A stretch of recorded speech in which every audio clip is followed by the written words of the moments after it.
Today we're going to read chapter 7, which is called Vacations, in quotes, Peaches and Silver. Sometimes we would get into projects completely removed from our ski life. One vacation concentrated on peaches, another on silver. In early September 1946, Edna and I had heard that fruit of all kinds could be had for almost nothing over near Grand Junction. After leaving the children with their grandmothers, we started off early one morning in Edna's old Studebaker. Our convertible wasn't big enough for all the fruit and produce that we were planning to bring back. Neither of us had seen Glenwood Canyon or the Palisade Country. The old car bounced noisily along. We were in high spirits, even though the temperature at Glenwood Springs and from there west went well over 90 degrees. We had been told that the best peaches were to be found high on the mesa above the town of Palisade. Leaving the town, we climbed the dusty road up onto the flat mesa with orchards fanning out in orderly patterns. We soon came to a very neat farmhouse with a sign, "Peaches for sale, pick your own." We drove in and found the owner in the backyard. "Sure," he said, "I've got lots of peaches for you to pick." "Well, what do we pick them in?" we asked. "We didn't bring any baskets." "Oh, that's no problem. Here, climb on the back of my truck and I'll drive you out to the orchard." As we drove through rows of trees, dust rose up around us and mingled with the rich smell of ripening peaches. When we got to the spot he said would be good picking, he showed us how to balance the ladder against the tree branches. "What you do," he said, "is put on one of these," and he handed us what looked like huge canvas aprons with one big pocket in the front and a drawstring at the bottom. Then he proceeded to show us how to fill the pocket. When filled, the string at the bottom could be released and the peaches would fall out into the basket below. We thanked him and started picking. These were the biggest, rosiest peaches I'd ever seen or tasted. Our baskets filled fast. After moving the ladder around one time, I must not have secured it too well. I felt like a kangaroo and probably looked like one too. Suddenly, I felt my ladder start slipping. I grabbed a branch just as the ladder slid to the ground. I yelled to Edna. She quickly came down from her tree and put my ladder securely up. And then she started bursting out laughing.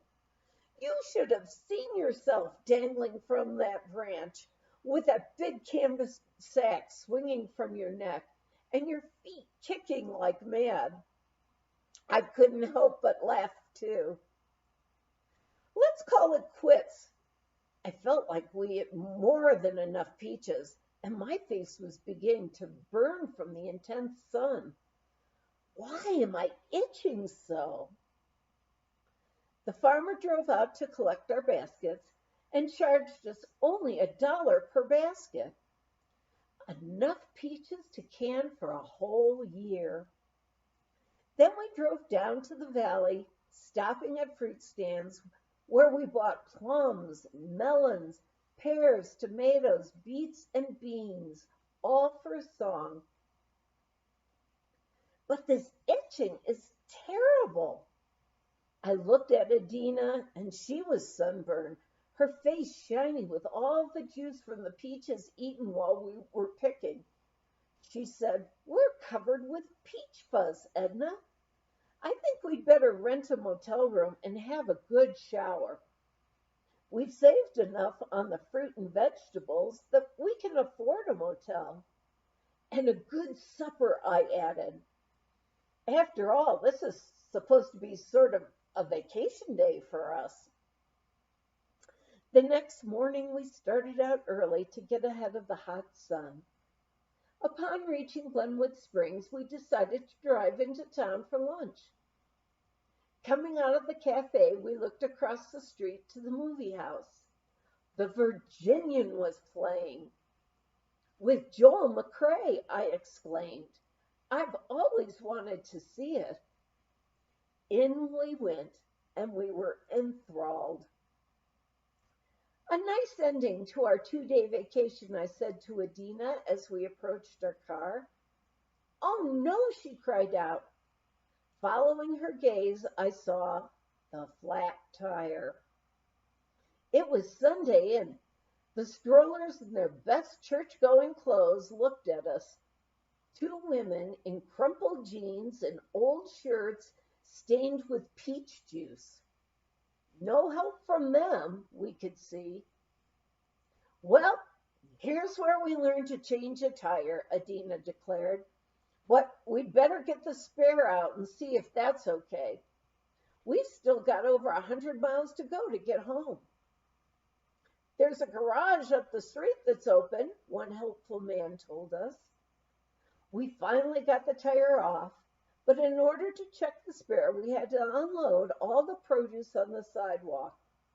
We braced the melons with the baskets of peaches, or they would have rolled down the hill and into the Colorado River. Edna rolled the tire up to the garage while I sat on the hood of the car and kept watch over our treasures. Then she came back and rolled the spare up the hill to the garage to have it checked. Finally, she returned, and the garage man came with the spare. I'd have put it on for you, he said, but I'm alone up there. Well, after you've done one, you've done them all, Edna said. We put the tire back on ourselves and loaded in the spare and piled in the fruit. The car was already redolent with mixed odors as home we went. Our neighboring silver mining country had always fascinated us.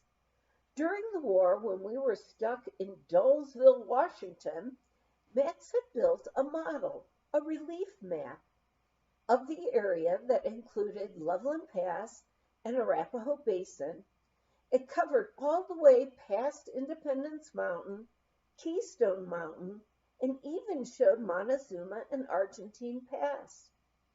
It made us feel closer to Colorado to look at the model.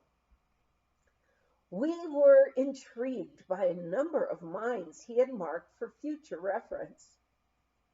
The spring of 1952 was the spring we decided to explore the Peru Creek country up near Argentine Pass.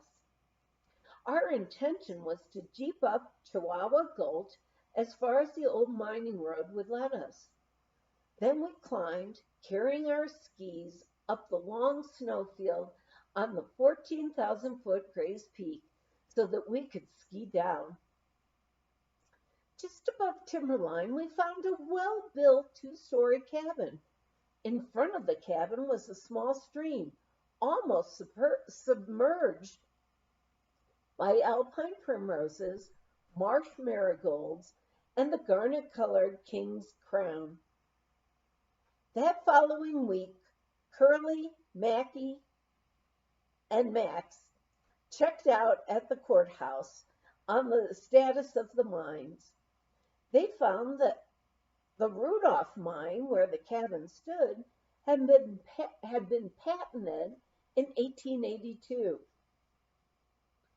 Most of the silver mines in the immediate area, they determined, were tax delinquent for over 50 years. Well, we formed a small corporation for the 32 mines at Peru Creek. Then we bought a bulldozer and repaired the cabin. We hauled up a cook stove, bunks, mattresses, and food. The cabin would sleep 9, 4 downstairs and 5 upstairs. Every morning, Max, Curly, Rolf, Sonny, and our 6-year-old nephew Teddy would pile into the Jeep. Nothing could dislodge them. They were all going minding, as Teddy put it. I often joined them. It was too idyllic up there to be left behind. We broke even on the entire summer's work with the silver ore that we shipped. It brought in just enough money from the smelter in Leadville to pay for the shipping charges. But what a summer!